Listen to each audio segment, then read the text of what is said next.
માંડવો તૈયાર છે, વરરાજા તૈયાર છે, કન્યા પણ તૈયાર છે, જાનૈયા તૈયાર છે, પણ આ લોકોને કહેવું પડી રહ્યું છે, આયોજકો પધરાઓ સાવધાન. સજી ધજીને કેટલાય અરમાનો લઈને આવેલા આ જોડા નવી જિંદગીની શરૂઆત કરે તે પહેલા જ તેમના સપના ચકનાચૂર થઈ ગયા. વાજતે ગાજતે આ જોડા માંડવે પહોંચ્યા, પરંતુ ત્યારે જ તેમના હોશ ઉડી ગયા જ્યારે ખબર પડી કે સમૂહ લગ્નના આયોજકો તો ફરાર થઈ ગયા છે. જેવી જ આયોજકો ફરાર થઈ ગયા તેવી જાણ થઈ. સૌ કોઈના પગ નીચેથી જમીન ખસકી ગઈ. લગ્ન કરવા આવેલી કન્યાઓની આંખમાંથી વિદાય પહેલા જ આંસુ આવી ગયા. વિદાય પહેલા જ કન્યાઓ પોક મૂકીને રડતી જોવા મળી. મનમાં એક જ સવાલ થઈ રહ્યો હતો કે હવે અમારે શું કરવાનું. 5 વાગ્યાના આવી ગયેલા છે, 5 વાગ્યાના આવી ગયેલા છે. અમે રૂપિયો ભેગો કરીને પૈસા ભર્યા, તો કઈ મફત તો ન થાવતા પૈસા મારા.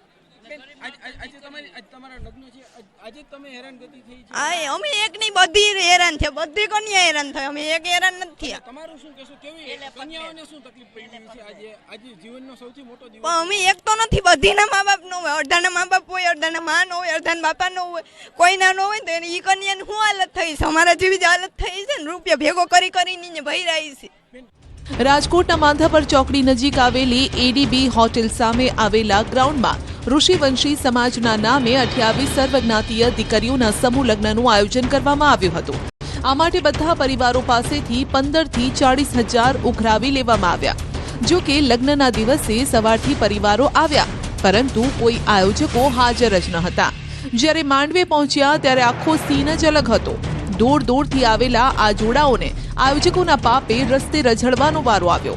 જુઓ, લગ્નના માંડવે ચોરીમાં બેસવાની જગ્યાએ વરરાજા અને કન્યા ચાની કીટલી પર બેઠા છે.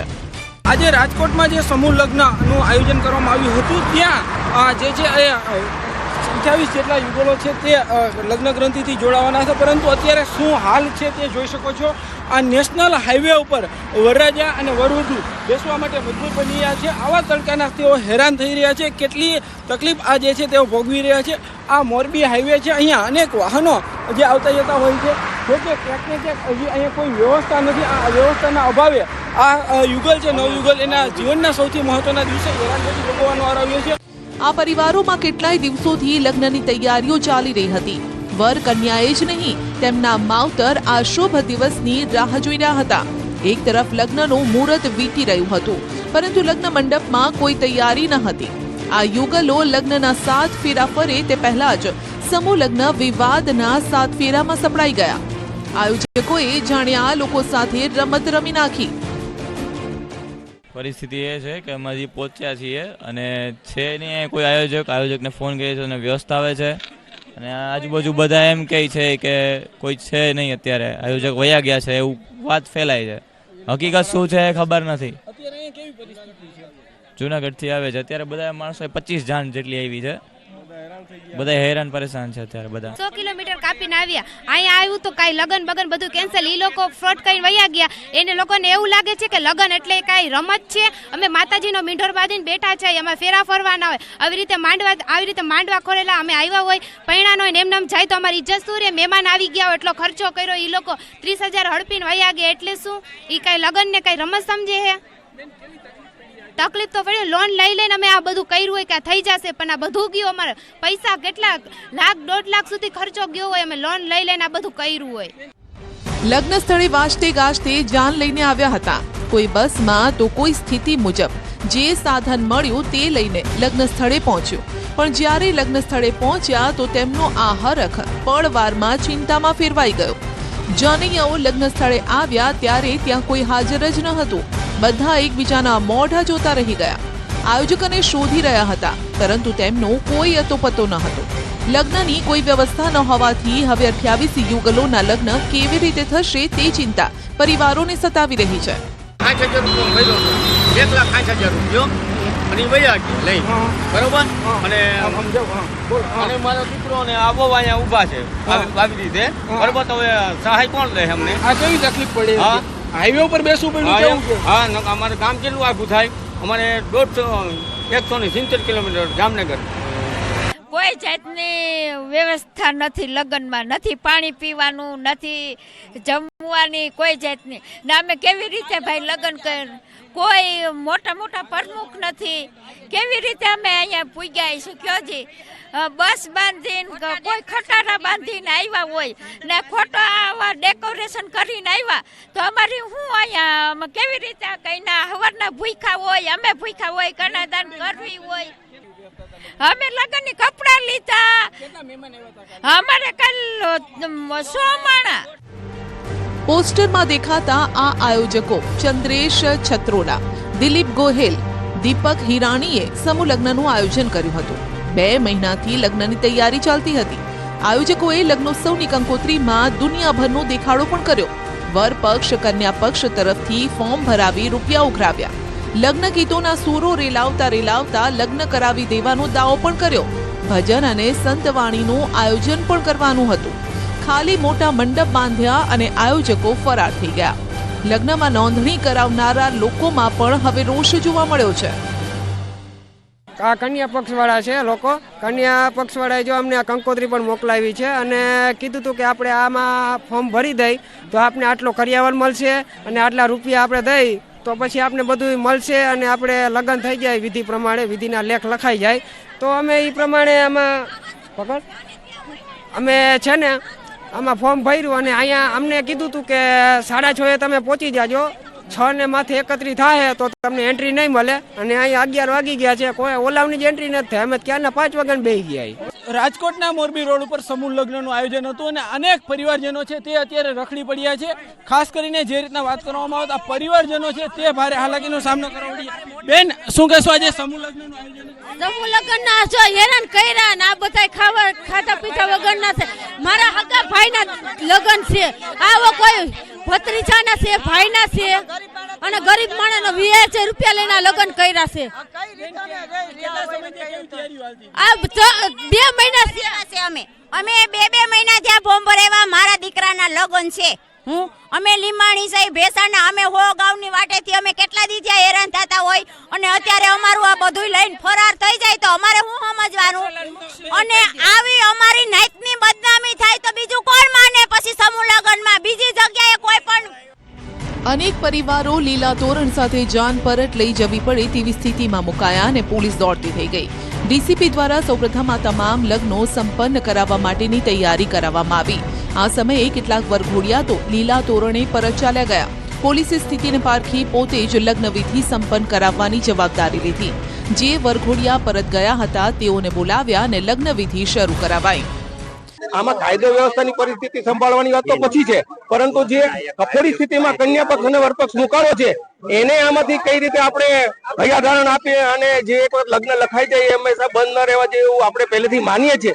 તો એ લોકોને કન્વિન્સ કર્યા કે અમે કોઈ પણ પ્રયત્નથી તમારા લગ્ન પાર પાડીએ. તો એ મુજબ અત્યારે જેટલા હાજર છે વર પક્ષ કન્યા પક્ષ વાળા એના લગ્ન અમે કરાવી રહેલ છીએ. સર, ટોટલ કેટલા નવ દંપતી આવ્યા હતા અત્યારે કેટલા? 28 સમૂહ લગ્નનું આયોજન હતું.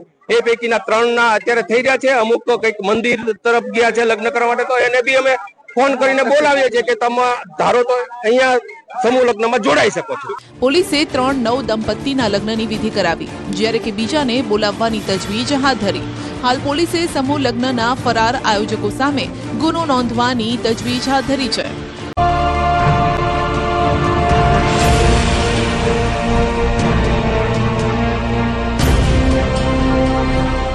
શું થઈ રહ્યું છે ગુજરાતમાં? કેમ ખેડૂતો તેમની મહેનતને ઉખાડી ફેંકી રહ્યા છે? આ દ્રશ્યો છે જામનગરના, જ્યાં જીરુનો પાક લીધેલા ખેડૂતો હાલ પસ્તાઈ રહ્યા છે. શિયાળું પૂરું થવાની આરે છે ત્યારે જીરાનો પાક છે તે સુકાઈ રહ્યો છે. જામનગર જિલ્લાના જોડિયા પંથકમાં આવેલા ગ્રામ્ય વિસ્તારોમાં જે પ્રકારના દ્રશ્ય આપ જોઈ રહ્યા છો, ખેતરોની અંદર જે જીરાનો પાક છે એ જીરાનો પાક સાવ સુકાઈ ગયો છે અને જે પાક છે તે પાક નિષ્ફળ જતા હવે ખેડૂતો આ પાકને કાઢી રહ્યા છે, લણણી કરી રહ્યા છે. કારણ કે જે જીરાનો પાક થવો જોઈએ આ પાક થયો નથી. આમ તો જામનગર જિલ્લામાં જીરાનો મોટા પ્રમાણમાં વાવેતર થયું, પરંતુ જ્યારે પાકની કમાણી ખાવાનો વારો આવ્યો ત્યારે જ તેના પર પાણી ફરી વળ્યું. છેલ્લા ઘણા સમયથી વાતાવરણમાં આવતા પલટા અને ધુમ્મસથી જીરાના પાકની પથારી ફરી ગઈ છે. ઉનાળા પહેલા જ વાતાવરણમાં ગરમી અને મિશ્ર ઋતુનો અનુભવ થતા જીરુને જાકારો દેવો પડે તેવો સમય આવ્યો છે. જીરું આમ તો નાજુક પાક છે, માટે વાતાવરણમાં જો થોડો પણ ફેરફાર થાય તો તેની સીધી અસર તેના પર વર્તાય છે અને થયું પણ એવું છે. જીરામાં સુકારો નામનો રોગ આવી જતા હાલ પાક દેખાતો જ નથી.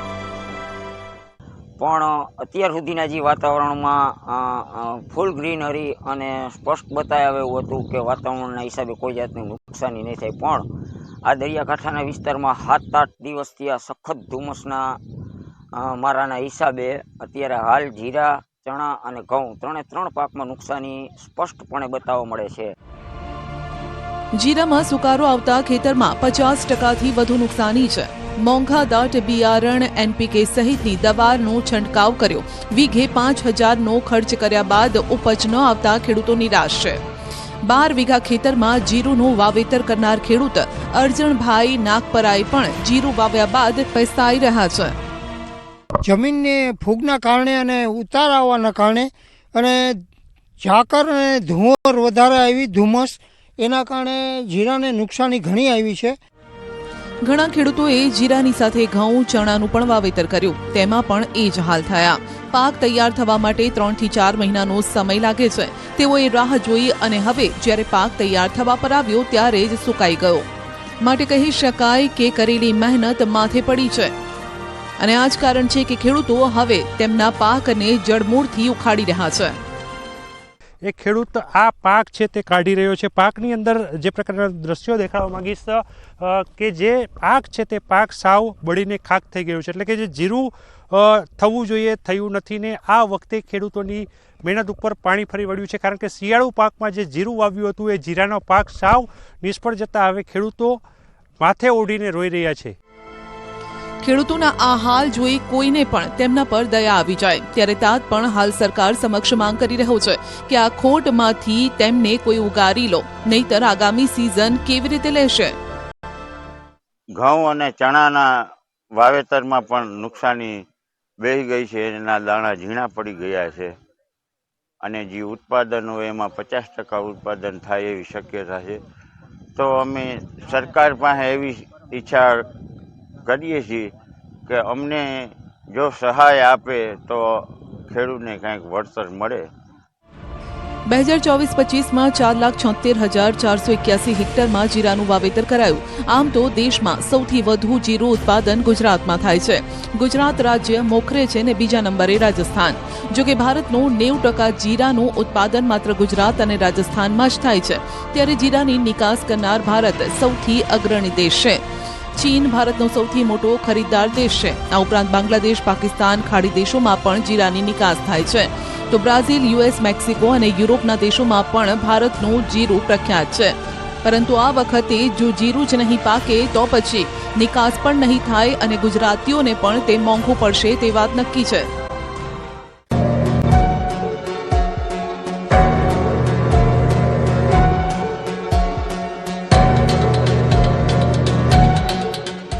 તૂટેલા બારી બારણા, બિલ્ડિંગમાં તિરાડો,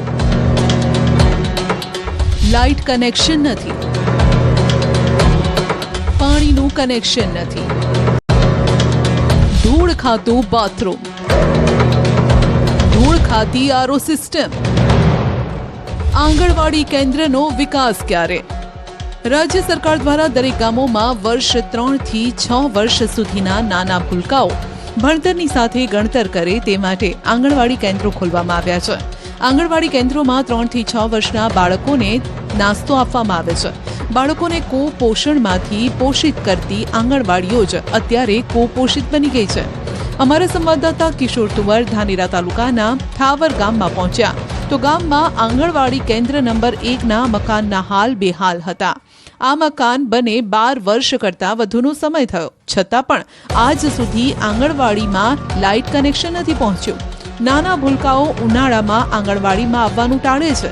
નાના ભૂલકાઓને શુદ્ધ પાણી મળી રહે તે માટે 4 વર્ષ પહેલા આરો સિસ્ટમ ગોઠવવામાં આવી, પરંતુ આ આરો સિસ્ટમ ધૂળ ખાઈ રહી છે. તંત્રએ અહીં આરો સિસ્ટમ તો લગાવી, પરંતુ પાણીના કનેક્શન વિના. હવે પાણીનું કનેક્શન જ ન હોય તો પછી આ બાથરૂમ શું કામનું?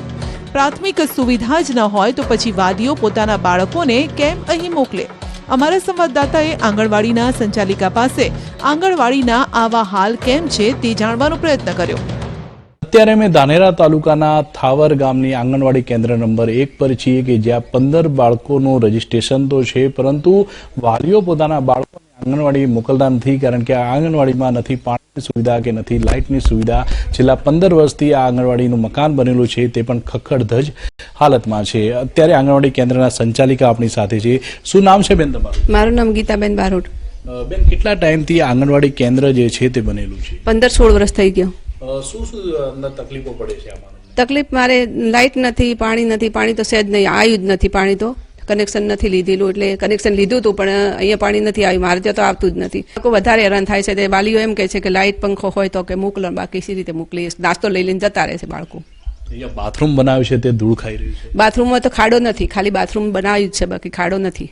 કશું નથી. બીજી વધારાની આપણે કશું નથી કે મારે આંગણવાડી વ્યવસ્થિત કરી આપે, લાઇટ પાણી કરે, બસ બીજું કઈ માંગ નથી આપણી.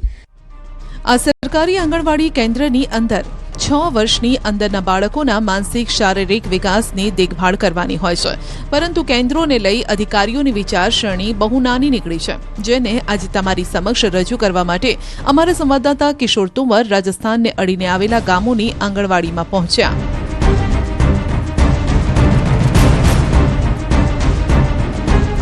તૂટેલા પતરાનો શેડ, દિવાલોમાં તિરાડો, જર્જરિત બિલ્ડિંગ. આવી જર્જરિત અને જોખમી સ્થિતિમાં ભૂલકાઓ અભ્યાસ કરવા માટે મજબૂર છે.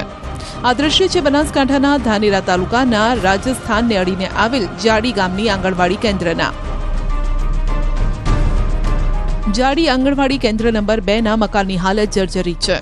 છેલ્લા 4 વર્ષથી મકાનની હાલત જર્જરિત હોવા છતાં આંગણવાડીનું નવું મકાન બનાવવામાં નથી આવતું. આ જર્જરિત મકાન નીચે 3 થી 6 વર્ષ સુધીના 25 જેટલા નાના ભૂલકાઓ અભ્યાસ કરે છે. ગમે ત્યારે પતરાનો શેડ તૂટી પડે તેવી પરિસ્થિતિ છે.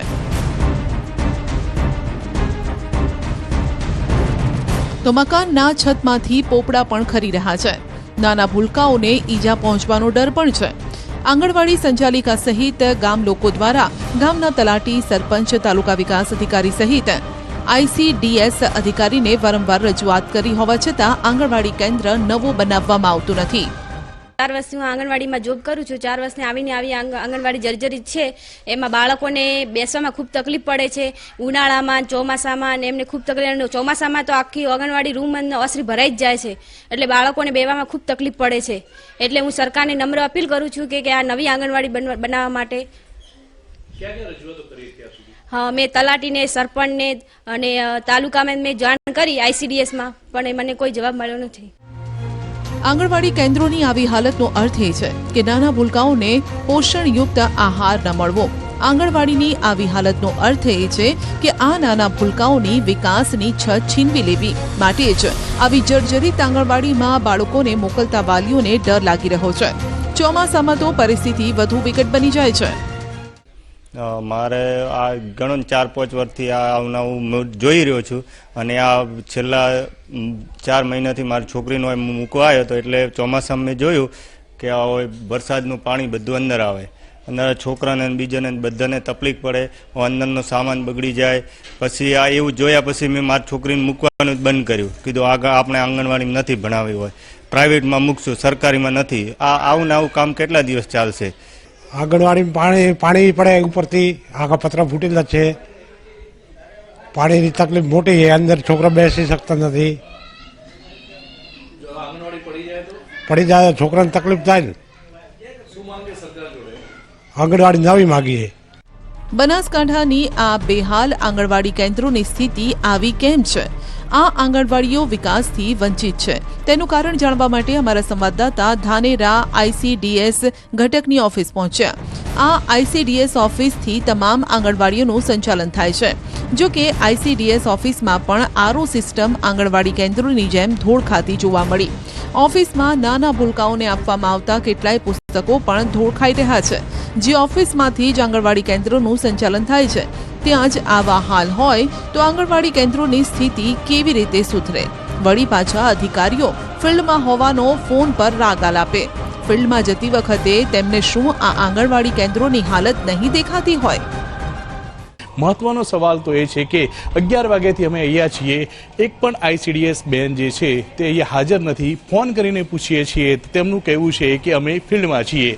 ફિલ્ડમાં છો તો પછી તમે આંગણવાડી કેન્દ્ર ચેક કેમ નથી કરતા? શું હાલત છે આંગણવાડી કેન્દ્રોની? કેટલાક આંગણવાડી કેન્દ્રો પર લાઇટના કનેક્શન નથી, કેટલાક આંગણવાડી કેન્દ્રો પર પાણીના કનેક્શન નથી. 4 વર્ષ પહેલા દરેક આંગણવાડી કેન્દ્રો પર RO સિસ્ટમ આપવામાં આવી હતી, તે હજી સુધી ચાલુ નથી થઈ. તે ઉપરાંત કેટલાક આંગણવાડી કેન્દ્રો પર બાથરૂમ તો બન્યા છે પરંતુ તેનો ઉપયોગ નથી થઈ રહ્યો.